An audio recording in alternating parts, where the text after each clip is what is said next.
Welcome back to Vastra boutique అండి. ఒక ma'am వచ్చి యూట్యూబ్లో 3 days బ్యాక్ అనేది ఒక వీడియో అనేది పోస్ట్ చేశారు.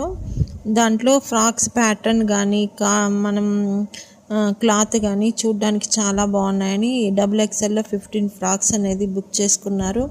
కోరా కాటన్ కానీ, ఇక్కత్ కానీ, కలంకారీ కానీ, నీకు బాతిక్ ప్రింట్ కానీ, ప్యాటర్న్స్ కానీ, స్టిచ్చింగ్ కానీ, మళ్ళీ నెక్ ప్యాటర్న్ కానీ చాలా బాగున్నాయని చెప్పి బుక్ చేసుకున్నారు. Thank you so much ma'am, మీరు 15 ఫ్రాక్స్ బుక్ చేసుకున్న దానికి. నాకు వీడియోస్ కూడా మంచి మంచి ఫీడ్బ్యాక్స్ అనేది ఇస్తున్నారు. ఈ ఇయర్ చాలా సంతోషంగా ఉంది. ప్రతి ఒక్కరికి పేరు పేరున నేను థ్యాంక్స్ చెప్పుకుంటున్నాను. నన్ను సపోర్ట్ చేస్తున్న ప్రతి ఒక్కరికి నేను పేరు పేరున ధన్యవాదాలు కూడా చెప్పుకుంటున్నాను. మీ వీడియో చూసిన దానికి please subscribe to my channel. Thank you so much.